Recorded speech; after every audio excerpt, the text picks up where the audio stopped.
Well,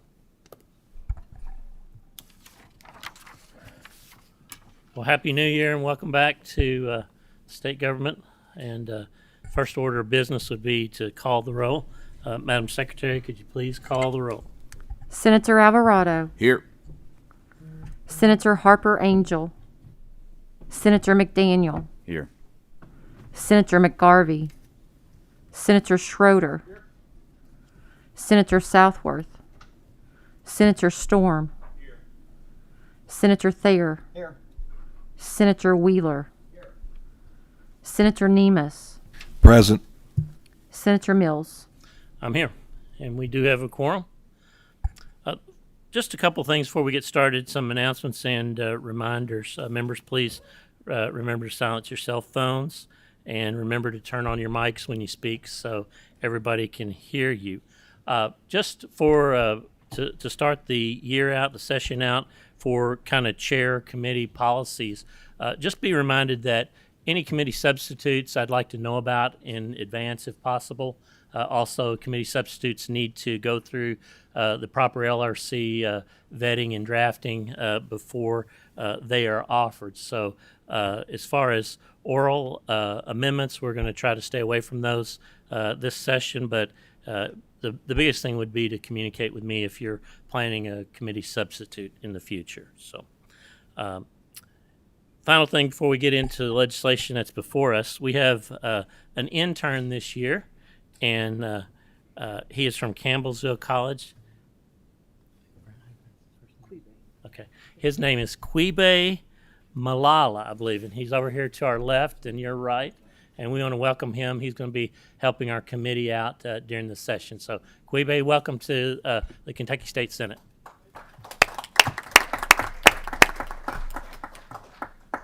Very good. Okay.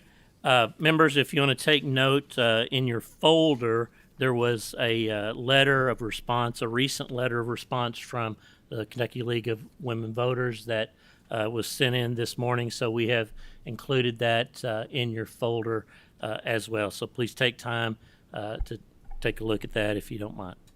The first item on our agenda is Senate Bill 2. Senate Bill 2 is an act related to redistricting, and I am the sponsor. Also, our primary co-sponsor is President Stivers, and I'd like to ask President Stivers to come to the table as well. This is the Senate redistricting map, and we have spent a lot of time on this, and just want to cover a little bit of information, kind of a summary of some of the things that we have been working on and have considered throughout this process, so you kind of got a scope of reference. There's two main constitutional provisions that guide the legislature in redistricting. Section 33 of the Kentucky Constitution and the Equal Protection Act of the 14th Amendment of the United States Constitution. Section 33 of the Kentucky Constitution requires every 10 years that the General Assembly redistrict to reflect population data gathered from the census. In doing that, the General Assembly shall craft districts that are contiguous and are nearly equal in population as possible without splitting counties, unless a county may include more than one district. Out of the Equal Protection Clause of the 14th Amendment of the United States Constitution, the one person, one vote rule developed that requires that the state legislative districts be approximately equal in population. That was a case called Baker versus Carr in 1962. Our Senate redistricting maps were developed with the main goal of meeting those two guidelines that I just covered. As everyone knows, the 2020 census data showed significant population shift from eastern and western parts of the state to central and northern Kentucky. This has led to significant population decline in eastern and western Kentucky, with significant population growth occurring in central and northern Kentucky. Largely, the drawing of this map was dedicated to, is dictated by population and math. Making a small change in a given area causes a ripple effect when looking at the state as a whole. Knowing that 2 current members were not seeking reelection, we had some flexibility here in drawing these maps. But we still had to follow these Section 33 and the Equal Protection Clause. The census data has shown that the population of Kentucky is 4,500,000. This means divided by 38 districts, that leads the number that we have been looking at 118,574. When you look at that, we have 5 counties that we were able to split: Jefferson, Fayette, Kenton, Warren, and Boone. And those counties were split in our maps. The Kentucky Supreme Court has given us guidance on how the federal regulation of one person, one vote can be satisfied while also satisfying the requirements of the Kentucky Constitution. This was pretty much spelled out in the Fisher versus LRC, and that was in 1992, and Fisher versus the Board of Education in 2012. The court decided and opined that both requirements are met when each district contains a population of plus or minus 5% of the ideal population, while splitting as few counties as necessary. This map that's before you today on the screen does just that. All 38 districts fall within plus or minus 5% deviation of our ideal population of 118,574, only splitting the 5 counties that mathematically required us to do so. So that's some background of what we've been looking at and kind of wrestling with over the last several months. And a lot of staff and member time has been put in on this. Each member has been given input on their district, and I'm pleased to present this for you today.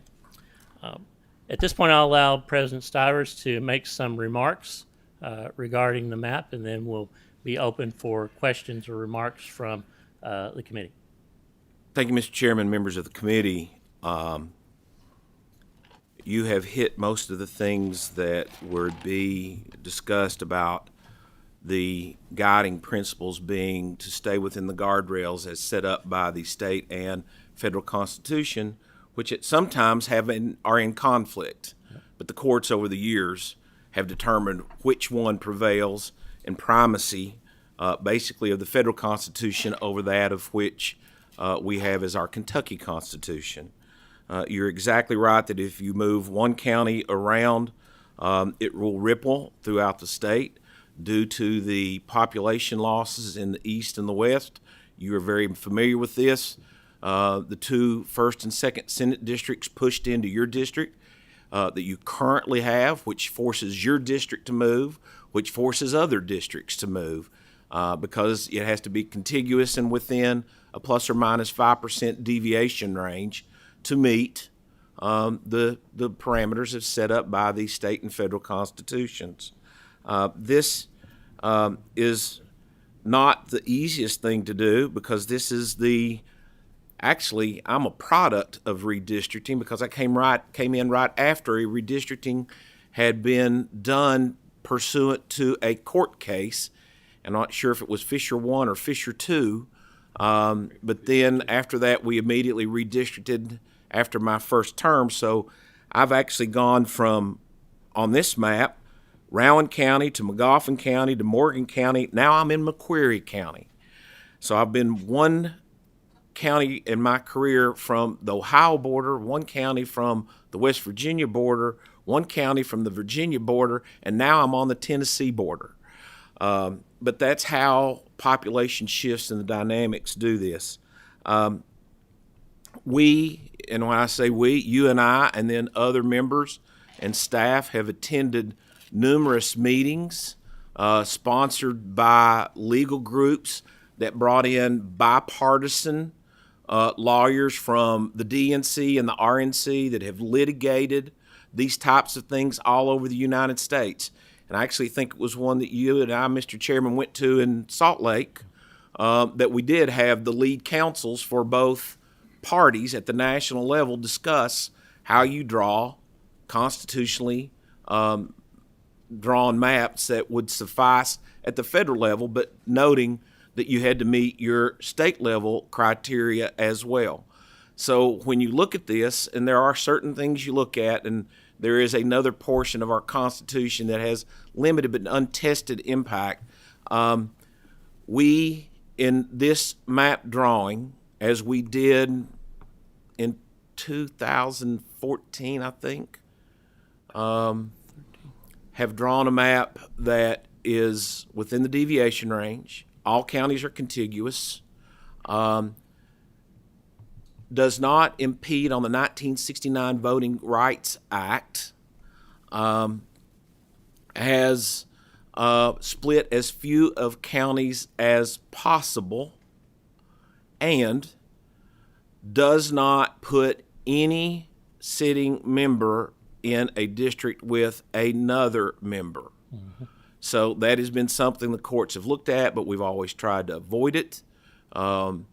We also got input from our Democrat colleagues in their primary area in Jefferson County. Little or no input for the 18th district because based on the geography and the numbers, that is the only way that district could be drawn for anybody. So that's the map. I believe it meets all the requirements that are dictated by state and federal law and is about as fair as you can be in being proportional and being not being punitive at all. And why I say that, and I want to bring this up, we've only been in control, total control of the redistricting process as a Republican Party once in both chambers. In the Senate, we have been in control over it because the Senate has always drafted theirs and the House has always drafted theirs. And you really can't start cross-pollinating.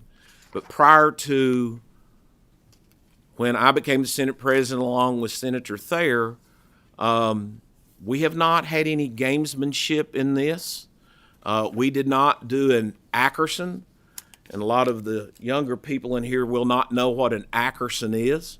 That's when a thorn in the Democrat Party's side was taken from Jefferson County and put in McQuarrie County. And you can see that on the map. Or when John David Preston, Harvard graduate, was put into a district that he had absolutely no chance of winning to silence his voice against the then appropriations chairman, Benny Ray Bailey. So we haven't done any of that. None of it. Not in the last two cycles. And I find it interesting because I did see the letter that was drafted. I don't recall any types of outcries from anybody at that time because I was here and around, and as I said, I was a product of that redistricting that got rid of John David Preston. I came in right after it. John David Preston went on to be elected a circuit judge and a long-tenured circuit judge. I did not hear the hue and cries from the individuals who are now talking about this process and how individuals basically and extremely politicized the drawing of the maps, which we aren't doing. Thank you. Thank you, Mr. President. Any questions or comments from the members of our committee? Senator Schroeder. Thank you, Mr. Chair. Thank you, Mr. President. I know we're referring to maps, but any discrepancies that may be out there as far as looking at the map, we're referring to the actual text of the precinct. That's correct. And sometimes it's hard to see lines. That's why this is the best pictorial rendition of it. But when you start, you really have to get to maptitude, and there's a thing that gets down to the precinct levels that you start getting into that gives it, it's hard to tell you, especially, and this is not a complaint towards anybody, when you get in your area, more so in Kenton County, in the Jefferson County area and the Fayette County area, Boone and Warren, you really have to get the map and get down to the precinct level to look, because literally you will have, and we are supposed to use this, streets and natural monuments to kind of determine boundary lines. So those boundary lines you can't really see on this, but when you get to I think it is called maptitude, you can actually see down to that point where the districts are distinguished. Thank you. Senator McGarvey has a question or comment. Thank you, Mr. President. What was the thought process of taking a small portion of Kenton Campbell and putting it in the Campbell County District, as opposed to leaving everything in Kenton in one county until you had to split it at the bottom and then leaving that Campbell County intact? It seems like the population didn't require that. That is one of the theories when you start talking about the population and I may not be getting the exact term, but it's like commonality or neighborhoods. That is so common in there that all you're doing is driving across a bridge over the river. I think it's the Licking River if I look at Senator Schroeder. The commonality of the individuals and the makeup of those individuals in the two areas. Senator McDaniel. Did you? Okay. Senator Alvarado. Okay. Senator Southworth. Since we're talking about commonality, what is the thought process behind eliminating a senator from Fayette County? My mic is on. Let me pull it up a little closer. What's the thought process behind eliminating a senator in Fayette County? For example, and it happens in Warren County as well, and it's already been going on in Jefferson, where, currently you have Fayette County by the math is larger than 2 Senate districts, but not large enough for 3. And so, as we have now, Fayette 12 and 13 are dedicated to just those people. And now in this map, you have a situation with 1, 2, 3, 4, 5, 6 other people coming in around instead of the existing, 2 or so. Certainly doesn't need to be more than 2. And so a lot of the more Fayette County population is possibly not going to be overly represented because their senators really have 2 or 3 other counties and where they're from and care about. From a political standpoint, this has been an argument in Pulaski and Laurel County for years in House districts. And I've always disagreed with the rationale that you want one district. Now you have, because Laurel County used to have 5 state representatives. I don't know what the House district looks like now, but it always had 5. And I thought then Laurel County actually has more influence in the system because they can influence 5 different races. The same for Fayette, but the consideration for this is it is not one in the sense of being legal, but it's being equitable to how you draw districts where you don't put Republican versus Republican, Democrat versus Democrat, or Republican versus Democrat. Trying to be equitable to the people who are currently here, knowing that if you had done 2 in Fayette County, it would have been much harder to create numerically legal districts because you reduce your options on how you can equalize without splitting counties. That's why you will see that it has been a long process because that's kind of where you can, because the Constitution, and well, it's really not the Constitution, it is the federal government and the 14th Amendment about equal representation that trumps our section of the Constitution that says you should not split counties. And that's been long litigated. That's the way you use those larger counties to basically equalize and come in compliance with the 14th Amendment. Mr. Chairman, can I follow up with a comment? Yes, a brief comment. I can appreciate the effort that goes into making these maps because I was curious myself exactly how it would go. I thought as I listened to these different previews of what we were going to get into, that would probably all funnel down to about one clear best way to go. And when I started playing on the map software, that is absolutely not the experience I had. And so a lot of these different factors, because when you have plus or minus 5%, you're talking almost 12,000 person disparities. And that's a size That's right. larger than a lot of our counties. And so That's right. there is a lot of space to play once you get the first map. Now, it took me a long time to get the first one. And the first one, I will say, my Fayette County only had one senator, and that bothered me. I was like, oh, that's not right. So let me go back. And I had already known that Louisville's been cut up too many ways. So I already had that in my mind, but I accidentally ran into the situation in Fayette. So I came back and said, I'm going to make this happen. So I've since done, I think, 8 or 9 maps and all different versions, most of which have 2 senators in Fayette, the full 6 in Jefferson, the full 1 in Warren, the full 1 in Kenton without a million cuts, and so forth. And there are a lot of ways to do this. Some look prettier than others, and they all protect incumbents even. And they take in so many other factors than just the bare minimum of the law. And so I just want to reiterate how important it is for us when we're making these decisions.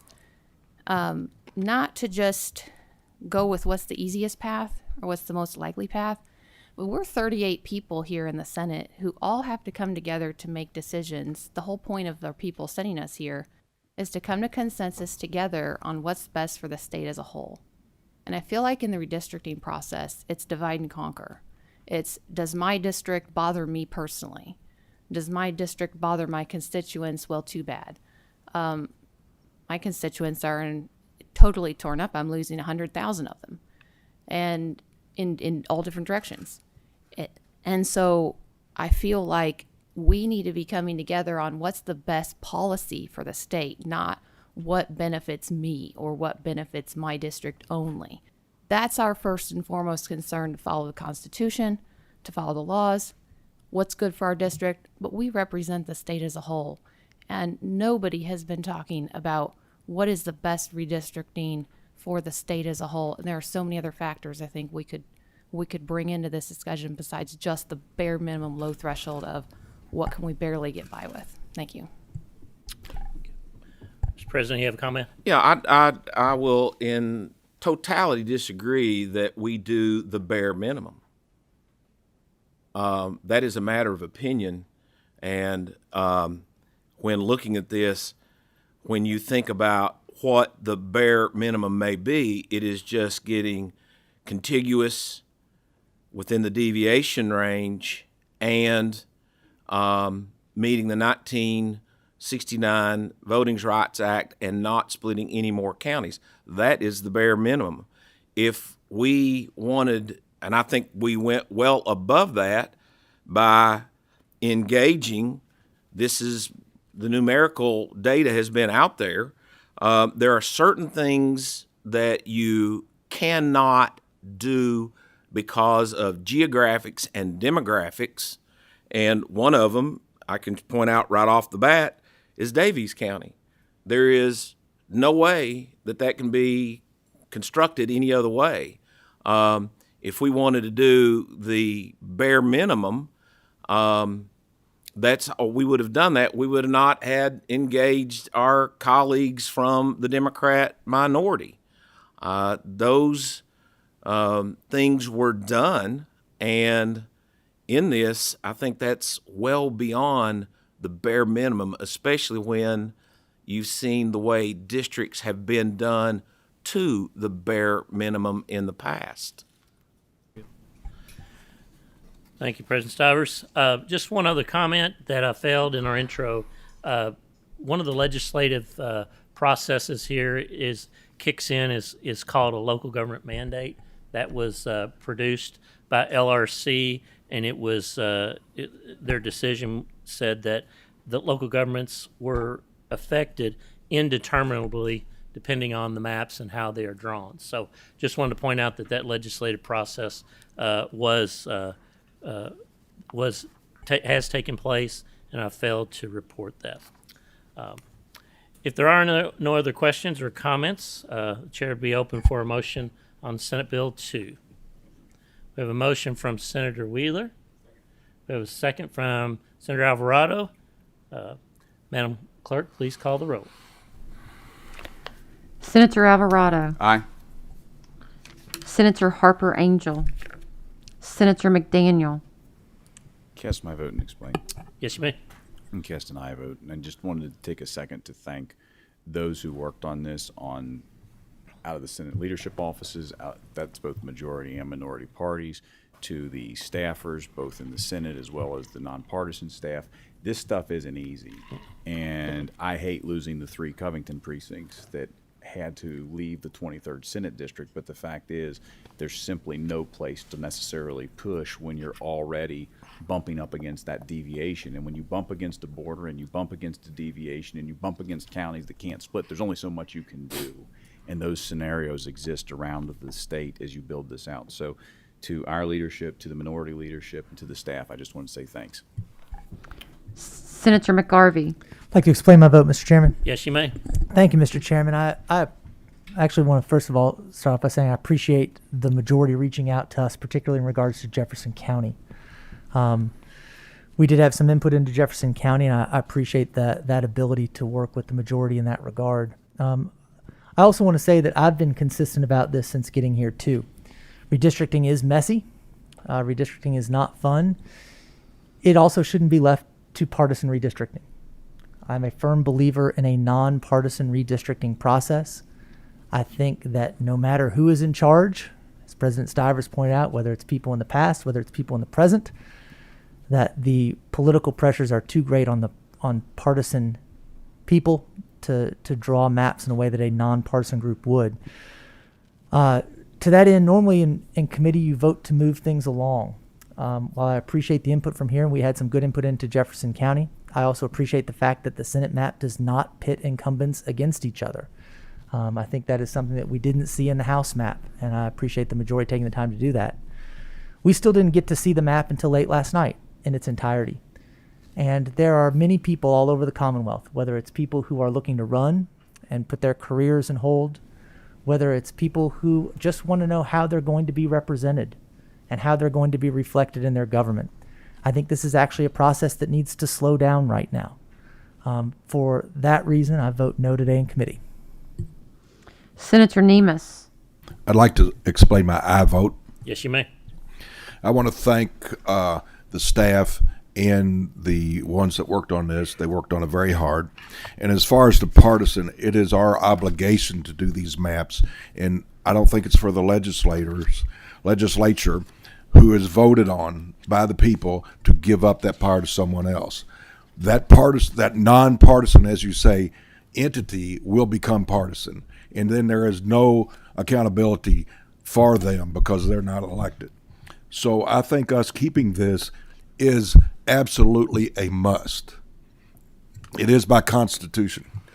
And then we said that some people say, you brought the maps out too late for us to look at. Well, anyone and everyone in the legislature or outside could bring forth maps. And the League of Women's Voters did that. And I thank them for that. We looked at those. If we had brought our maps out early, then they could only complain about our maps instead of presenting a map that we could look at. So I think the process was done right. Maybe we could have come out a little bit earlier, but I think coming out too soon would have been a disadvantage to this process. Thank you. Senator Schroeder, Senator Southworth, Explain my vote, Mr. Chairman. Yes, you may. When I very first started running for this office, the very first issue I knew I was going to be addressing last year was redistricting. And of course, the census data didn't come in, so we ended up not addressing it. Ended up in a one-year budget instead, which I totally didn't expect my first session. But this was my very first issue I started researching, the very first promise I made that I was going to be focused on. And my whole focus was the policy around getting these redistricting maps made. I felt like it's this rushed, crazy, partisan gerrymandering, those type things. I wanted to make sure that didn't happen and couldn't happen. How could we lock this in better? However, upon further review, I couldn't file a bill last year because what I found out was there's not anything I can do as a legislator to bind my fellow legislators. We have to follow the Constitution and the oaths we take and the trust that we have of our people to do the right thing every single time. And so I decided this year in my effort for redistricting, instead of filing a bill or a constitutional amendment to change things like compactness of districts like we have for Supreme Court, I'm going to have to just do the hard work. And every General Assembly has to do the hard work of figuring out how to get themselves out of this thing and get the people out in front and their interest first. And so that's my priority. That's my focus. And there are a lot of other things we can add in as well. I made maps literally for single senators throughout my caucus. What do you want? What do you want? What do you know about your area that I don't know? I made 1 million maps for all these different things and found out we can do a lot of these things and even stay within all these boundaries that we need. So I would urge that this process be looked at more carefully, that we all engage more. We do this heavy lifting. It's only every 10 years, so it's hard to be an expert. But do everything we can. Right now, we need to slow it down. Right now, I'm a no vote. Thank you. Senator Storm, Aye. Senator Thayer, Aye. Senator Wheeler, Mr. Chairman, I cast an aye vote and like to explain. Yes, you may. I want to commend the leadership and the staff for their efforts in this process. It's been said many times today, both by the minority floor leader and other colleagues. I think it shows the essentially fair nature of this process by the fact that no Democrat incumbents nor Republican incumbents were disadvantaged by the maps here. Every effort was made to conform with both the Kentucky State Constitution and the federal Constitution, and do so in a way that's fair to both the majority and minority parties. There are people that are going to be unhappy with this map. I mean, I'm sure that there's not a single legislator that is completely happy with everything that has been done. You're never going to be able to live in the perfect world, and it has been said so often, you can't let the perfect get in the way of the good. And I think these are good maps that accomplish what needs to be done to provide adequate representation for the Commonwealth of Kentucky. As for the League of Women Voters concerns, I appreciate that they participated in the process, although I find it very convenient that they, in their own letters, stated that they started looking at maps in 2017, which was right after the Republicans got control of the General Assembly. And if anybody wants a little bit more history than what our Senate President has given today, I would refer them to a March 17th, 2021 editorial in the Courier-Journal written by my good friend Bob Hellringer that I see in the audience that speaks to the silence of the League of Women's Voters due to indiscretion of Democratic legislators in the past. So I think these maps are both fair, I think these maps are good, and I think these maps are representative of the Commonwealth of Kentucky, and so I proudly cast an aye vote.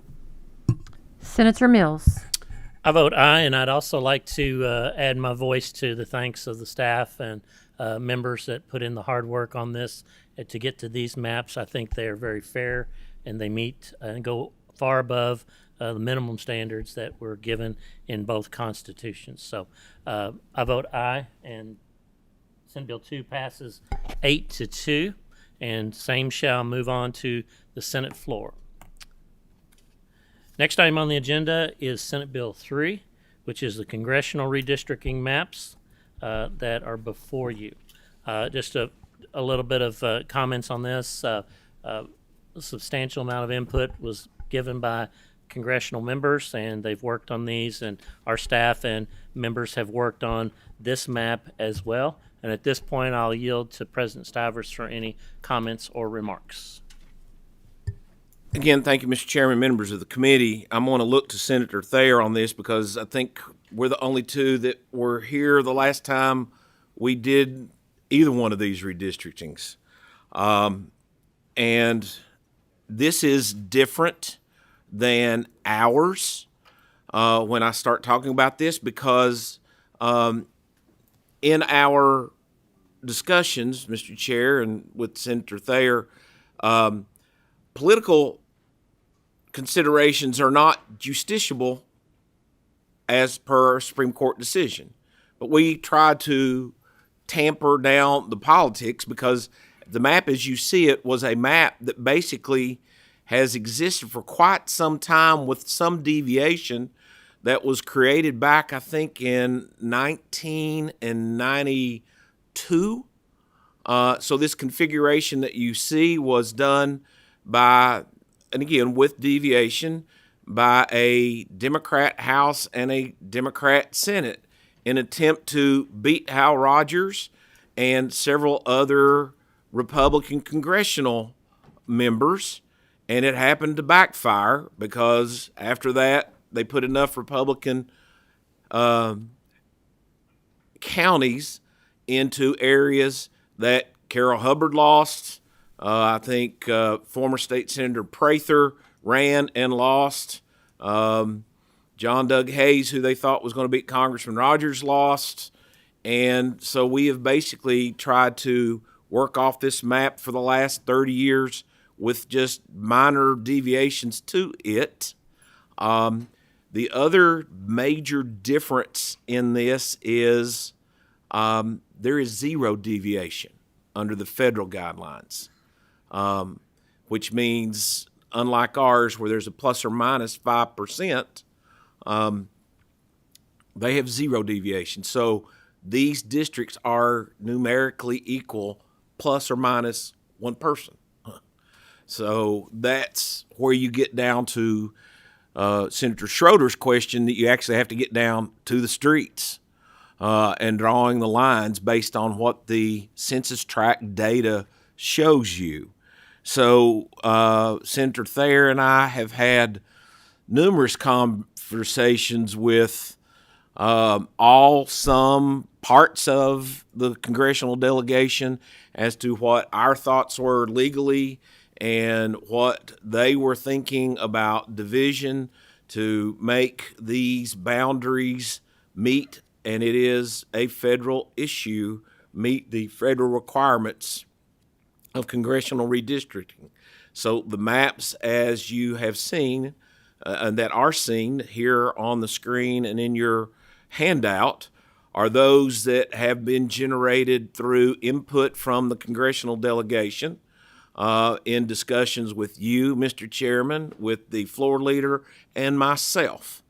I think much to the chagrin of some of our media outlets that wanted to gin up some type of great conspiracy theory so they could sell more papers or have more advertisements. They thought there was going to be a grand conspiracy to do something different, which there was not. So the map that you see before you is something that has had input from the federal delegation, probably minus one. But I don't think that one has too many objections to the map that is currently before you. Okay, any questions or comments from the members?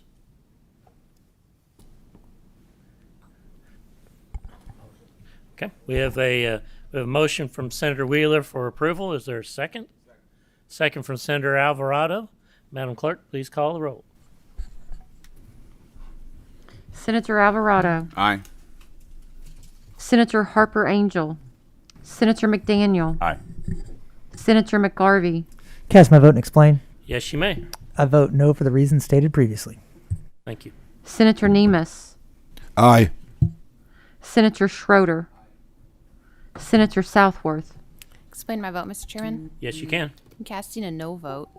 The congressional maps, I understand all the reasoning behind it because I've had conversations with our congressional delegation about this.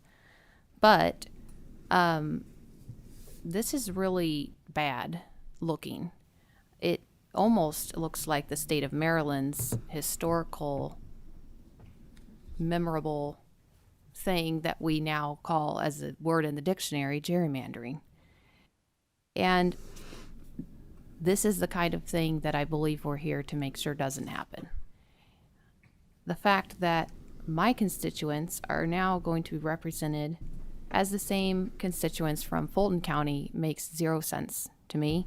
I don't think it fits with overarching principles I feel like I should subscribe to, whether or not the federal Supreme Court decides that it's important compactness of districts does matter. It matters for equal voter access to the representatives and not being 300 miles away from somebody. There are ways we could solve this problem and still meet all of the criteria that even the congressional delegation wanted to do. And that's why I made my Twitter post on the way into this meeting with a little map I threw together at about 2 a.m. last night, because I hadn't seen the map until last night for the first time. And here we are voting on it. And so I think we need to be a better deliberative body than that, and that's why I'm voting no. Senator Storm, Aye. Senator Thayer, Aye. Senator Wheeler,